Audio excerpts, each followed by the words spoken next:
시청자 여러분 안녕하세요. 김동수입니다. 이 시간에는요 서울신문 사설을 소개해 드리고요 논평을 해 드리겠습니다. 글 제목은 연예인 마약 사범 더 강력한 제재 조치 필요하다, 이런 내용입니다. 마약 투약 혐의를 받는 가수 지드래곤 권지용 씨가 지난 6일 경찰에 출석해 첫 조사를 받았다. 권 씨는 출석하면서 취재진에게 마약 관련 범죄를 한 사실이 없다고 혐의를 부인했다고 한다. 앞서 같은 혐의로 입건된 배우 이선균 씨는 소환 조사에서 유흥업소 실장에게 속았다는 취지의 진술을 했다고 한다. 마약 투약 혐의는 인정하면서도 고의성은 전면 부인하고 있다. 그러나 해당 유흥업소 실장이 두 사람에게 마약을 전달한 혐의를 받는 상황에서 이들의 주장을 그대로 믿기는 쉽지 않은 상황이다. 지난 수년 사이 마약이 급속히 확산되는 가운데 유명 연예인들이 잇따라 마약에 연루돼 조사를 받는 상황은 매우 우려스럽다. 특히 청소년들의 마약 범죄를 부추길 수 있어 심각성을 더한다. 검찰에 따르면 올해 8월까지 10대 청소년 마약 사범이 875명이나 적발됐다. 지난해 481명의 2배 규모로 급증한 것이다.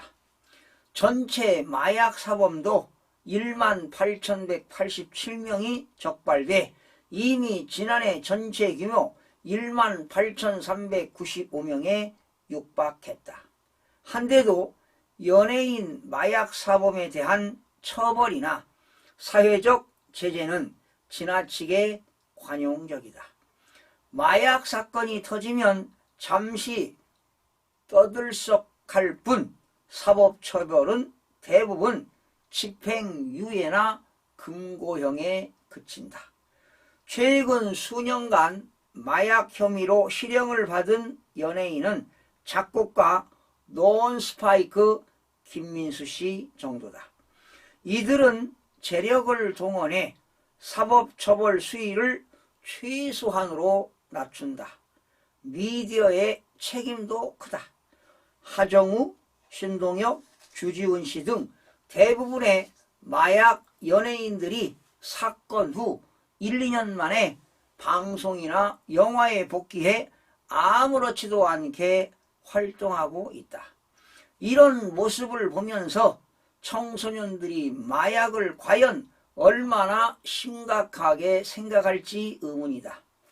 공인인 연예인들에 대한 강력한 제재 없이는 마약 문제 해결이 어렵다는 점을 정부와 미디어계는 명심해야 한다. 여러분 어떻게 들으셨습니까?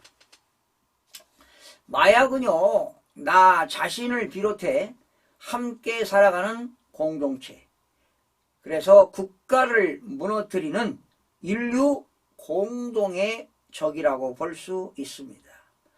어느 한 기관, 어느 한 국가의 힘만으로는 대처할 수가 없습니다. 국경을 넘나드는 마약, 밀수 유통 및 투약 사범을 엄단하고 대한민국의 마약 청정국 쥐 회복에 앞장서야 할 것입니다.